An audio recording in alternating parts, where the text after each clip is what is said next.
About a month ago, I made a video about why skateboarding games died. I put a ton of work into that video, and it was one of my best videos of all time, and I was super proud of it. And the hard work paid off because YouTube themselves actually tweeted about it on their official Twitter account. But in that video, I talked about the rise and fall of Tony Hawk's Pro Skater and the EA Skate franchise. I got a lot of positive reception, but there was one thing that a ton of people mentioned in the comments: SSX. SSX was another one of the games that I had totally forgotten about. It was another one of those games that I played all the time as a kid, and I pretty much forgot it existed until I saw some of the comments talking about it. SSX was a super unique series, and I remember spending hours going down the slopes and listening to the amazing soundtrack while playing the original game on my PS2. It was a ton of fun, and I probably only played it because I had no way to do anything even similar to snowboarding in real life. Because I mean, in Florida, we pretty much don't even have hills or snow. All we have are old people who don't know how to drive, mosquitoes, Disney World, and more mosquitoes. But the point is, SSX was a fun game, and it was a one-of-a-kind experience. While there were plenty of other notable snowboarding games, such as Cool Boarders on the PS1, none of them even came close to the coolness level that was found in SSX. It was a series that ended up doing extremely well, and by 2007 it had over 5 games in the series. But this trend wouldn't go on forever, and in 2012 another SSX game released. This 2012 release is still the most recent release in the series, and nothing has been heard about what's happening with this game. It has been over 6 years without any word of the future of the franchise, and while the fans of the game are still going strong, the franchise itself is in fact dead. So we're going to be covering what happened and determining if there is any hope for the future of the series in today's video, Why SSX Died.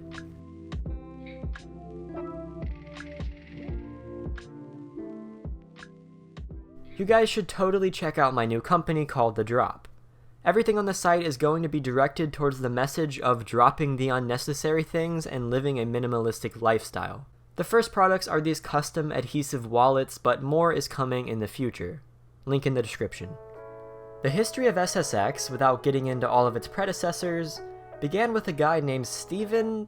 He was a freestyle skier who, upon retirement, needed something to do. He ended up moving to New York City and getting a job as the head of marketing for a company known as Swatch, which is basically a watch company. A few years later, he decided to pursue a career in film and television advertising and moved to Los Angeles. Here, because of all of his previous experience, he would score a few big-named clients, one of which was Sega, who needed help marketing their new Genesis console. As Steven was working with Sega, he noticed the growth and excitement that was happening in the gaming industry, and he took big interest in it. He landed a job at EA in Vancouver as a producer and moved up to start his new career path once again. Because of his interest and his history, he began directing and working on 3D sports games. He actually had major influence in some super important titles, like the original FIFA games, and he even went on to suggest the idea that would later become triple play baseball. He then began work on his newest idea, which was in fact a snowboarding game. The game would be known as SSX, and it would be a game that was meant for the Sega Dreamcast that Steven had previously worked with. But EA ended their deals with Sega because of some controversy in the industry, and the game was moved up to the upcoming PlayStation 2. The game would be published through EA Big, a specific part of EA which was formed around this same time. Then, the original SSX game was completed in late 2000, just in time for the launch of the PlayStation 2. As the original SSX game launched, it had insanely positive feedback, and rested with a Metacritic score of 93, which to this day is still one of the highest rated games on the PlayStation 2. The gameplay was really cool, and the death-defying jumps helped to create a sense of excitement for people playing the game. The way that the races combined with tricks was perfect, and the combination is what kept me personally playing the game for years after it released. When you did tricks and filled your boost meter, you got a speed boost in the race, so you had to have a good combination of speed and tricks in order to win a race. Like I said, the reception was amazing, and SSX actually won a few different awards, such as Console Sports Game of the Year and Racing Game of the Year. According to VG Charts, the game sold over 1.6 million copies. Now, I don't know if those are good sales figures or not, with stuff like Guitar Hero selling 4 to 5 million copies, but I still feel like that's pretty decent numbers. But no matter what the sales ended up being, it was obviously successful enough to make a sequel. Just 1 year later, in 2001, the second release, SSX Tricky, came out.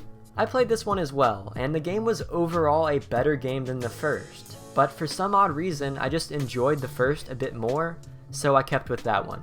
So there were some differences with this title compared to the first game. Tricky had 4 different modes of gameplay. There was the freeride game mode, which didn't unlock characters but allowed you to play with friends in multiplayer. There was a practice mode, which, duh. There was a world circuit mode, which was basically the career, and then there was a single race mode, which was basically a quick race in any other racing game. Anyways, this second game did even better than the first, like I said. It sold 1.73 million copies on PS2 alone. Oh, and also, the game's soundtrack was even better than the first game. Honestly, the soundtracks are where these games shined. Their music choices were amazing, and it just made you feel awesome when you were doing insane tricks in the game. Like, picture SSX with like Minecraft music or some other super chill soundtrack, and I promise you it will not be the same.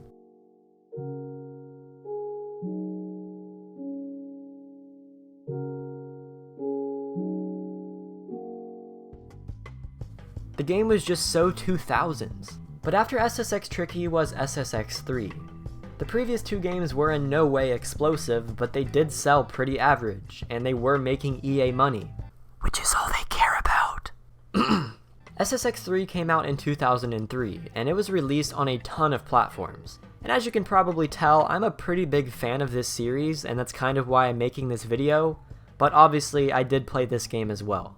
Anyways, this game was much different than the first 2, and once it came out, I played it all the time. I would say that this one was my overall favorite, and I did kinda drop the original SSX game once this one came out. This new game had a bunch of new things that weren't in the previous ones. The most notable difference was that the tracks were no longer spread out around the world. All of the races took place on one big fictional mountain, and all of the tracks were actually connected. While this was a change that some people didn't really like, it was a nice refreshing change, and I personally loved it. There were also new graphics, new music, a new reward system that allowed players to buy things with money instead of unlocking stuff with medals that are earned. Not real money though, these were the days before pay-to-win microtransactions. There was also an online mode and some other things that made this game so freaking awesome. It was by far the best game in the series, and it sold even more than the first 2 games, and apparently earned over $28 million within the first few months of the game being released. So it was obvious that everything was going in the right direction with the franchise, and that the games were improving with every release. But EA pulled an EA and messed that up big time, with the next release, SSX On Tour. SSX On Tour came out in 2005, and it was a complete disgrace to the rest of the SSX games. Holy crap, that definitely made it a bit more dramatic. Did you hear that thunder? Now don't get me wrong, On Tour itself was a good game, but it wasn't a good SSX game. The game didn't feel the same as the others. The original snowboarder characters were scrapped, and focus was put on crazy character customization. This was kind of the trend around this time anyways, and SSX was just following it.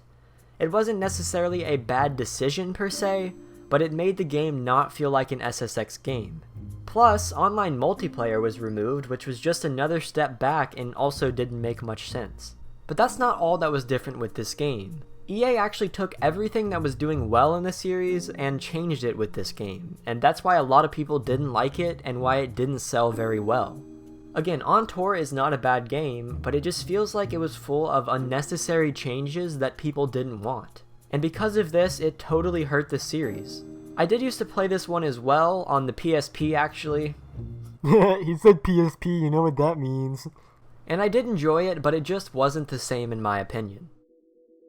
This is around the point when sales began to decline for SSX. The title didn't live up to expectations, and it caused less people to buy it. And trust me, EA noticed. With the bad taste left in gamers' mouth with On Tour, EA needed to do something to make the series feel alive and like it used to feel. They had 1 or 2 chances to make the series good again. If they did it right, it could breathe some new life into the dying series. But if they did it wrong, it had potential to close everything that was going on at the time and kill SSX as a game. I'm sure you can assume what happened, but if not, I'm gonna spoil it for you. Actually, the Wii is what happened.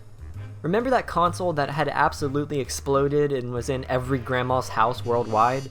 Like seriously, my Nana had one of these bad boys, and I would go over to her house and try out the Wii Fit. I mean, I would be considered a loser if I bought a Wii Fit myself, so I just figured I would use hers when I was at her house. Anyways, yeah, the Wii is what happened. With the explosive growth that the console had, EA decided that it would be a good idea to hop on the trend and try out SSX for the Wii. They would take advantage of the sick motion controls to make the experience even better. But spoiler alert once again, it didn't work. In this version of the game, tricks were all performed with It's so hard to record living in Florida. Hey, what's that noise? Is that Hurricane Irma I hear? Probably, because it's like the same freaking hurricane weather every single day here, and I can't record a video without being interrupted rudely by thunder. SSX Blur would come out in 2007 on the Wii. In this version of the game, tricks were all performed with specific motions that you needed to move the controller around to replicate. The tricks that you had to perform when you fill your meter were carried out by drawing a shape on the screen. I remember trying this game out on the Wii, and the whole let's be a 2-year-old and draw a shape on the screen mechanic absolutely threw off the whole mood of the game. Like, you're flicking your wrists and nailing all of these cool tricks, and then wablam, draw the shape now. It was a mess, and I personally didn't enjoy it. Overall, this version of the game swayed even further from the previous, and it caused a bunch of people to leave the series permanently. After this, EA knew that they messed up, and that they were losing a bunch of money. SSX Blur was one of the last games made through EA Big before it shut down.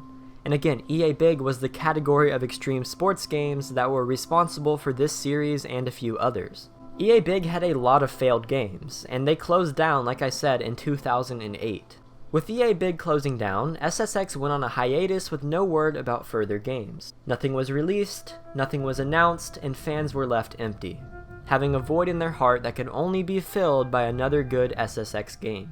The silence continued until 2012 when EA Vancouver released the newest edition in the series, simply known once again as SSX. This game recaptured a ton of the charm that was found in the original 3 games, and it was 20 steps in the right direction for EA and the series. But something was definitely off, and I feel as if the actual experience from the trilogy will never be replicated ever again. Players noticed these differences as well, and once again, the new SSX didn't sell very well. Like I said, this title was good, but many people feel as if it strayed too far from what the original SSX provided, and that's why many people didn't buy it. Because of the declined sales, SSX has pretty much been shut down, with hardly any hope for a future release. The 2012 release was the last one, and again, nothing has been said about the future of the game. And since SSX 2012 didn't sell very well, it definitely makes things a little bit more difficult for the future of SSX. The constant changes that EA made to an otherwise perfect formula have definitely helped to cause this situation, and their changes caused a lot of people to stop playing the new releases. But that's not really the only reason that the series died. Snowboarding games were pretty oversaturated at the time, and there were a lot of snowboarding games coming out. These games all exploded on the market, and they all sold pretty decently. With all the various titles being introduced into a very specific market, it caused the interest to go away from the genre in general. There were too many games in a very small category, similar to what happened with music games. Is there hope for another good SSX game in the future? Maybe, but I personally don't think so. EA has many other things on their plate, and I don't think that they're going to focus on something super specific that hasn't sold well in years. But maybe I'm wrong and they'll come out with something cool. I guess we'll have to wait and see. What are your guys' thoughts on SSX, and what are your thoughts on the future of this series? Please let me know in the comments below. And like I said earlier, feel free to check out the Dropp.